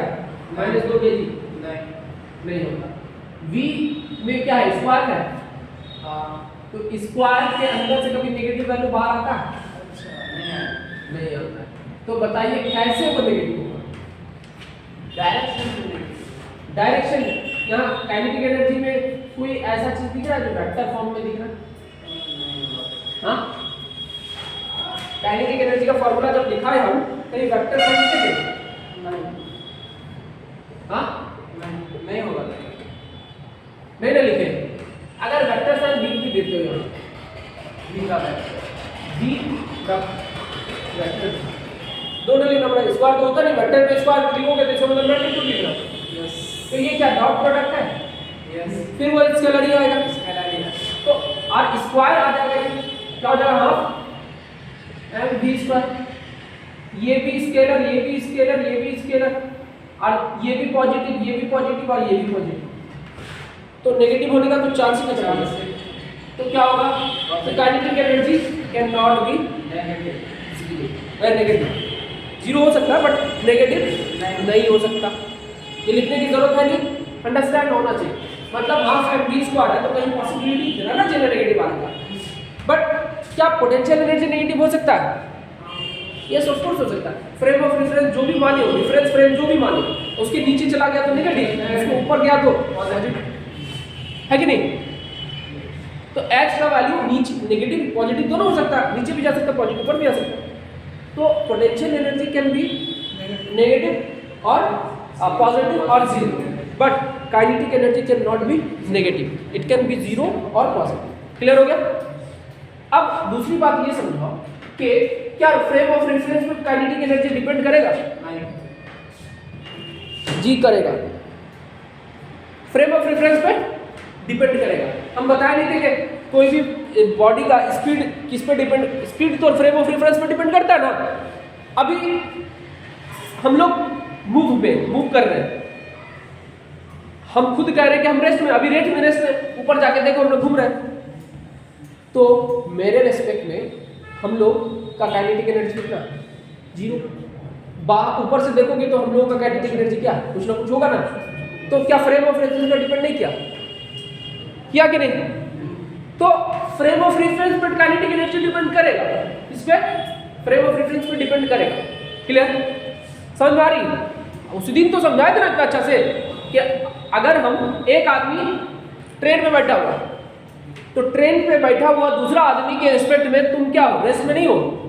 रेस्ट में हो तो तुम्हारा काइनेटिक एनर्जी कितना है? 0। अगर बाहर से देख रहे तो काइनेटिक एनर्जी तुम्हारा है कि नहीं है? बहुत है। बहुत तेजी से गिरोगे तो उतर के देखो एक बार स्पीड से ट्रेन से, तुम धातु टूट जाएगा। समझ में आया? इसका मतलब कि तुम बाहर के रिस्पेक्ट में काइनेटिक एनर्जी में हो, तुम्हारा एनर्जी है कुछ काइनेटिक एनर्जी, बट अंदर के रिस्पेक्ट में क्या काइनेटिक एनर्जी है? बगल वाले के रिस्पेक्ट में तुम काइनेटिक, अगर तुम चल के बगल वाले के पास चले भी गए तो तुम क्या धातु फूटेगा? नहीं, गिरोगे। नीचे जब तक नहीं उतरोगे, रेफरेंस फ्रेम चेंज नहीं करोगे तो तुम्हारा काइनेटिक एनर्जी नहीं है। तुम्हारा 0 था तब तक 0 है काइनेटिक एनर्जी। बगल वाले के पास जाओ, इधर आओ, उधर जाओ, कोई दिक्कत नहीं, तुम्हारा काइनेटिक एनर्जी 0 है। कोई चेंज ही नहीं आ रहा। काइनेटिक चेंज किया frame of reference, kinetic energy में चेंज आ रहा। समझ में आया? क्लियर? क्लियर है? हाँ, तो kinetic energy depends on the frame of reference. ये कॉन्सेप्ट्स है जो समझ एग्जाम में इसको यूज करके क्वेश्चन देते हैं, तो वहां ध्यान रखना। क्लियर हो गया? इतनी बात समझ में आ गई? अब हम लोग क्वेश्चन की तरफ अप्रोच करें। ठीक, चलो एक काम करिए, फोटो लीजिए यहाँ से और ये क्वेश्चंस लेके जाइए और जल्दी बनाइए। दो ये एक काम मोबाइल पासवर्ड खोल के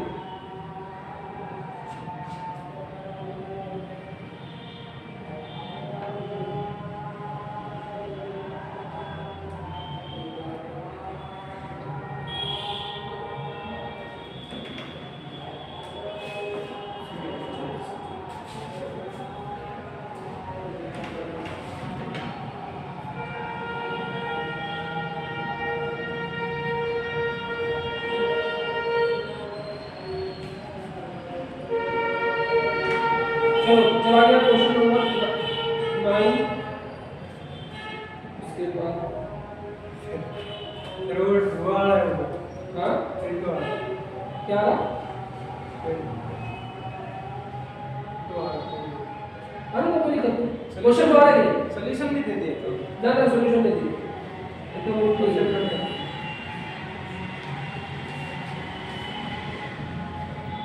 सॉल्यूशन को चोरी नहीं करेगा जैसे अभी कर वो प्रॉब्लम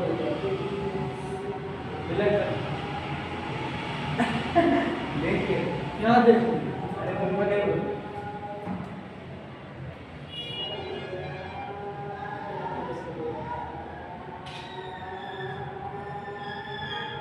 एक 1000 जगह फिंगरप्रिंट लगा के रखो। जिसका फिंगरप्रिंट नहीं हो उसका दूसरा दूंगा। तुम लोग अपने खींचो, अपने से भेजो क्रॉप कर। ये भी खींचो सारा, ये भी सब क्रॉप करो।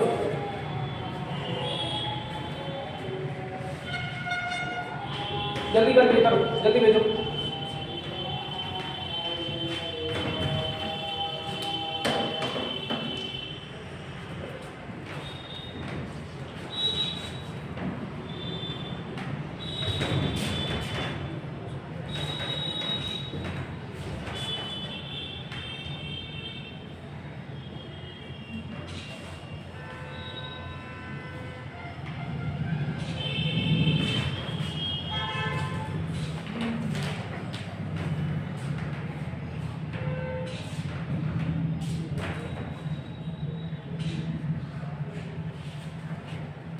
एक्सरसाइज का भी लिख कर लेना। बाद में कर लेना।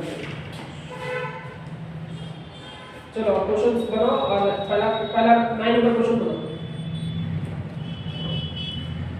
भेज दो जल्दी सबको।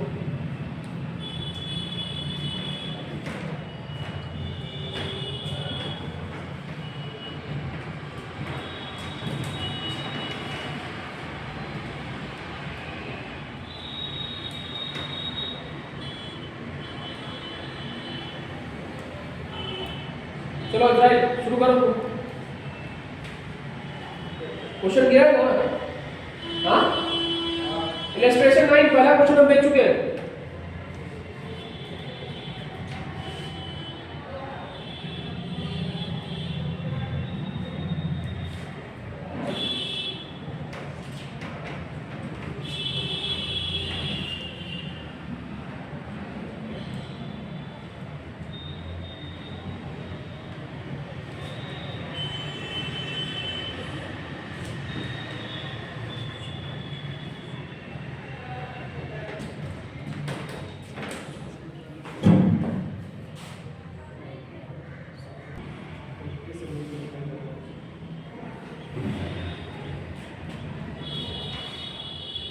ट्राई करो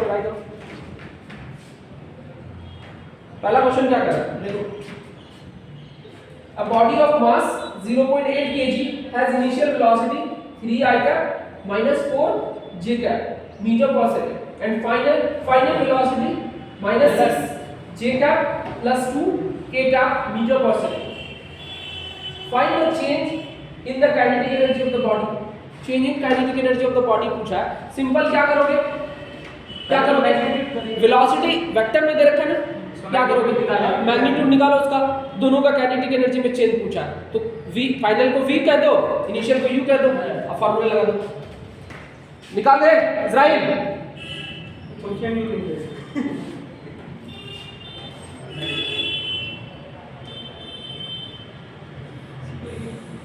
किसी को बंद कर दे रोज ज्यादा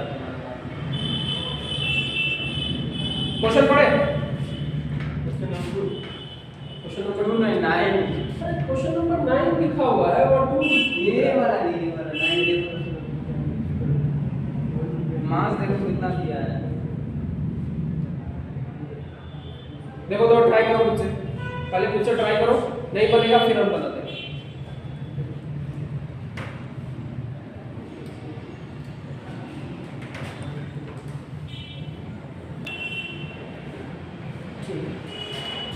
क्या बोलता है क्वेश्चन पढ़ो। क्वेश्चन में A 5 kg ball when falls to a height of 20 meter acquires a speed of 10 meter per second. Find the work done by air resistance. Air resistance के द्वारा वर्क डन निकाल। एक चीज बताओ, एयर रेजिस्टेंस के द्वारा जो भी वर्क डन होगा वो वर्क डन, इसका मतलब वो काइनेटिक एनर्जी में जो भी चेंज आया वो चेंज किसके बराबर होगा? टोटल वर्क डन के बराबर, है ना? कौन कौन वर्क डन किया होगा? एक तो उसका ग्रेविटेशनल पोटेंशियल एनर्जी और दूसरा रेजिस्टेंस के air resistance. Gravitational potential energy जो आएगा वो पॉजिटिव आएगा और जो एयर रेजिस्टेंस के वर्क डन आएगा वो नेगेटिव आएगा, तो दोनों का सम बराबर किसके बराबर होगा? Change in kinetic energy. Simple है यार, डायरेक्ट फ्रिक्शन का work done by friction force निकल जाएगा, तो निकाल देते हैं, वो निकाल देते। तो 5 kg का बॉल है ना, अब 20 मीटर हाइट बताओ। यहाँ 5 kg बॉल, देखो यहाँ से ये बॉल है, यहाँ से गिरा, कितना हाइट से गिरा? 5 kg, 5 kg का बॉल है, हाँ वो चल कितना? 20 मीटर के हाइट से गिरा दी और स्पीड और कितना स्पीड अटेन किया? 10 मीटर पर सेकंड। 10 मीटर पर सेकंड। इनिशियली कितना था? इनिशियल 0 था, फाइनली कितना आया? ठीक, समझ में आ गई? सिंपल क्वेश्चन है। यहाँ क्या लगा देंगे? क्या लगाएंगे? वर्क काइनेटिक एनर्जी को, वर्क काइनेटिक एनर्जी थ्योरम। क्या बोला? वर्क काइनेटिक एनर्जी थ्योरम क्या बोल रहा है? यही ना बोला, change in kinetic energy will be equal to total work done, है ना? अब बताओ चेंज इन काइनेटिक एनर्जी क्या होगा? Half m v² minus u² equal to work done W1, मतलब W किसका? किसके द्वारा? वेट के द्वारा, gravitational, plus W air resistance, है ना? A के द्वारा, है ना? होगा। अब देखो हाफ m का वैल्यू कितना है? 5 kg, वेलोसिटी फाइनल कितना? 10 मीटर पर सेकंड और u 0 और u तो 0 हो गया, है ना? इक्वल टू कितना हो जाएगा? वर्क डन बाय ग्रेविटी कितना होगा जी? तो एक चीज सिंपल है, बताओ, नीचे की तरफ mgh होगा ना? Yes, work done by gravity ऊपर है, नीचे ग्रेविटेशनल फोर्स किधर लग रहा है? नीचे की तरफ mg, और कितना डिस्टेंस ट्रैवल किया? 20 मीटर, तो डायरेक्ट mgh लिख दें plus work done by air resistance, है ना? तो हाफ, पहले इसको सॉल्व कर लो, तो कितना हो जाएगा? हाफ इंटू 5 इंटू 10 का स्क्वायर 100, तो 0 हो गया, खत्म। और ये मास का कितना वैल्यू है? 5 इंटू जी का वैल्यू 10। 9.8 बोला या 10 बोला? हाँ 10 नहीं बोला आपको, तो इसका मतलब 9 पॉइंट क्या लेंगे? अगर 10 ले तो 10 ही लेके चलते ना, इंटू हाइट कितना? 20 metre plus W air resistance, ये कितना हो जाएगा? 50, 5 बचा 25, है ना? इधर कितना हो जाएगा? 50,000, मतलब 1000 in plus air resistance work done by air कितना आ गया W इक्वल टू माइनस 750 आया कि नहीं? सिंपल यार क्वेश्चन, क्या दिक्कत है इस क्वेश्चन में? आया कि नहीं? देखो 250 माइनस कर देंगे 1000 से तो कितना बचेगा? नेगेटिव में आएगा कि नहीं? देखो नेगेटिव खुद ब खुद भी आ जाएगा सब कुछ। क्यों नेगेटिव में आया? क्योंकि एयर रेजिस्टेंस किधर लग रहा है? ऊपर की तरफ, बॉडी जा कर रहा है नीचे की तरफ, तो नेगेटिव में आया कि नहीं? क्लियर है? तो सिंपल क्वेश्चन था। अभी थ्योरम पढ़ा, उसी थ्योरम को यूज करना है। टोटल हम वर्क यूज भी किया था, टोटल वर्क डन प्लस यहाँ जो टोटल वर्क डन में तो प्लस ही रहेगा ना। अब मैं उसका वैल्यू कितना आएगा हमको वो लेना देना है। फिलहाल तो टोटल बोला है, उसका मतलब मैग्नीट्यूड लेके चलेंगे ना। अब उसका वैल्यू खुद ब खुद मैग्नीट्यूड में माइनस साइन आ गया। समझ में आ रही कि नहीं? चलो जल्दी करो, जल्दी उतारिए और आगे नेक्स्ट क्वेश्चन को देखिए।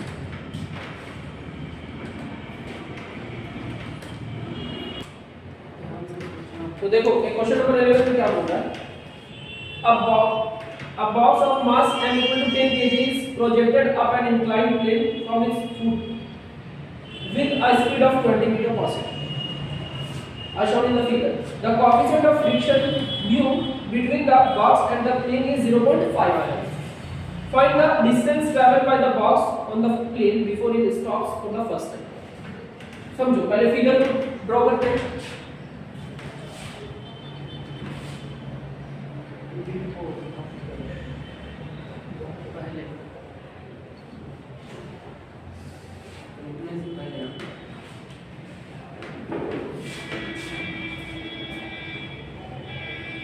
लाइट ऑन कर देते हैं।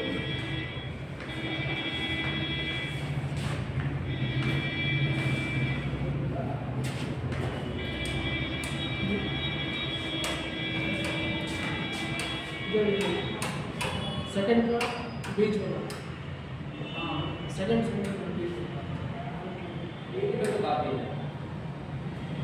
ज़्यादा कर देगा हो गया। चलो ठीक है। इधर देखो, ये बॉक्स है ना, इसको कितना 20 मीटर पर सेकंड की स्पीड से प्रोजेक्ट के ऊपर ले जा रहा है। ठीक, अब इसको जो प्रोजेक्ट किए कुछ ना कुछ डिस्टेंस ट्रैवल करने के बाद ये कहीं ना कहीं ये रेस्ट में आएगा तो स्टॉप जीरो पे बोल रहा है कि पीछे इसकी कैसा सरफेस है? Rough surface. तो रफ सरफेस है तो इसका कोएफिशिएंट ऑफ फ्रिक्शन कितना दे रखा है? म्यू का वैल्यू 0.5 है ना। इनिशियल वेलोसिटी कितना दे रखा है? 20 मीटर और फाइनल वेलोसिटी 0। इतना चीज दे रखा है। उसके बाद एंगल थीटा का वैल्यू कितना दे? 37 डिग्री। अब मास कितना दे रखा है? 10 kg।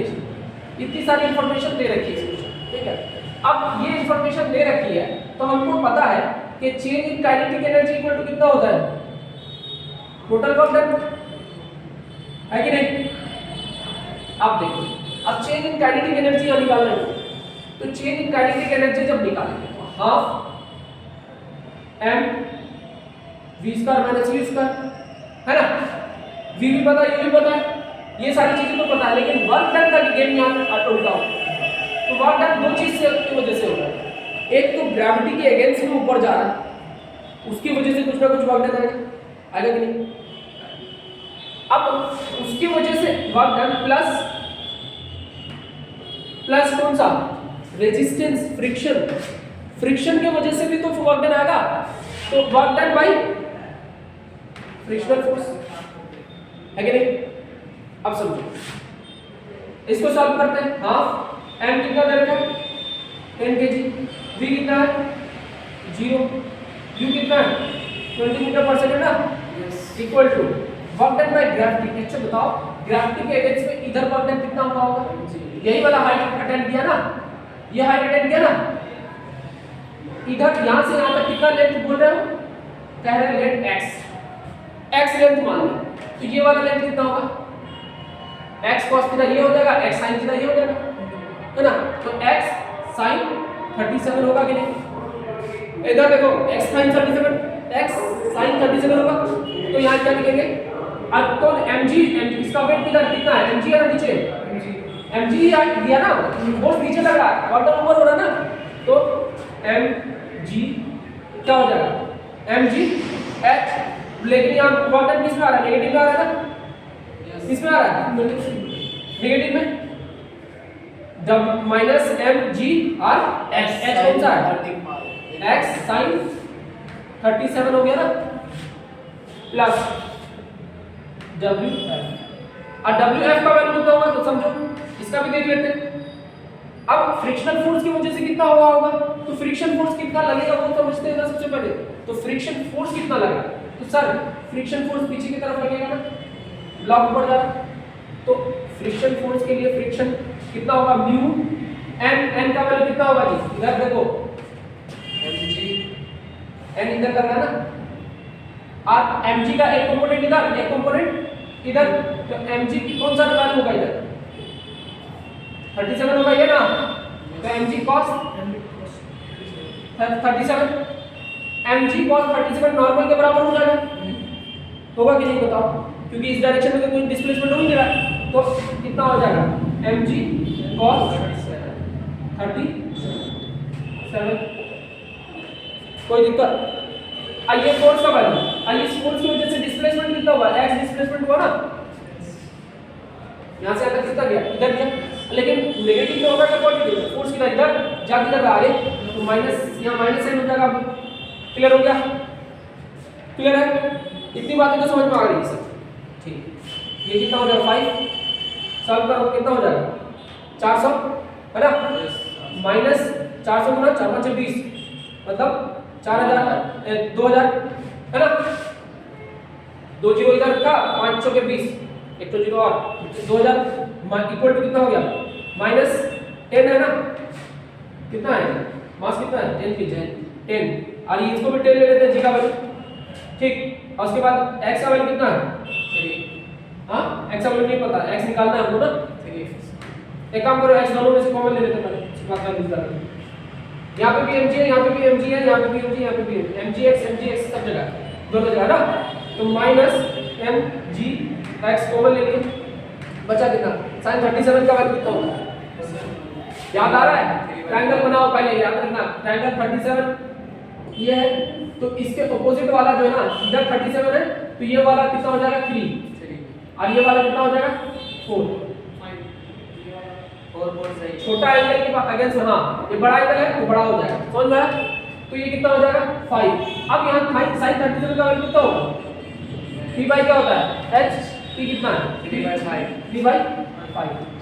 समझ में आ गया, सिंपल है। और cos 37 b/h होता है 4/5, सिंपल है। ये वाला ट्रायंगल याद रहेगा तो इसका वैल्यू रटने की जरूरत नहीं है, हमेशा चीजों को रटना नहीं है, रिलेट करने से, ठीक। कितना हो जाएगा sin 37 3/5 हो गया, माइनस इधर कितना हो गया म्यू का वैल्यू 0.5, और ये कितना हो जाएगा इसका वैल्यू, या cos 37 का वैल्यू 4/5, सॉल्व कर लो तो कितना हो जाएगा -200, माइनस माइनस तो हटा ही दो पहले, तो 2000 इक्वल टू m का वैल्यू 10, g का वैल्यू 10, x का वैल्यू नहीं पता, आप 3/5 यहाँ एलसीएम ले लो, ये कटा दो, काट दो ना, 5 खत्म हो गया, 2 हो गया या 5 हो गया ना, 2/5, 5 का एलसीएम आ जाएगा 5 ही रहेगा, और 3 - 2 1/5 आ रहा, 5। अब वैल्यूज डाल, अब वैल्यूज तो डाला हुआ, ये कितना हो जाएगा 5 से 10 खत्म हो गया, 2 बचेगा, 2 खत्म हो गया, 1000 एक तो 0 खत्म हो गया, 100 बचा, हाँ x इक्वल टू कितना आ गया 100 मीटर, अरे 100 मीटर आ गया, देख लो तुम सर, देख रिसर्च करो पहले गलती हुआ हो,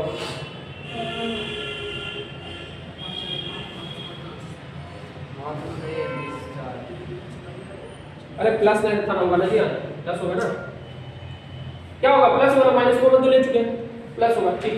3/7 यहाँ कितना हो जाएगा 5/5 हो जाएगा 1 है ना, ये 1 बन जाएगा, तो अब कितना हो गया 200 2000, और यहाँ पे सारा दोबारा लिख दो, कितना हो गया 20 आएगा 20 मीटर, ये तो खत्म हो गया, ये दोनों जीरो खत्म है ना, तो x = 20 मीटर, आंसर आ गया, समझ में आ गई बात, कितना डिस्टेंस ट्रैवल करेगा 20 मीटर, क्लियर है, समझ में आया कैसे बना क्वेश्चन, सिंपल क्वेश्चन है, बस अप्रोच तुम्हारी करेक्ट होनी चाहिए, क्वेश्चन का आंसर आ जाएगा, क्लियर है, चलिए छापिए। जल्दी।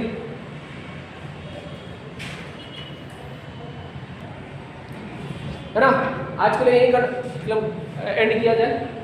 आगे फिर नेक्स्ट क्लास में क्या पढ़ेंगे, नेक्स्ट क्लास में conservative, non conservative and central force पढ़ेंगे। ठीक है, कोई दिक्कत नहीं? ठीक है, this is all about today, see you in the next class. Thank you.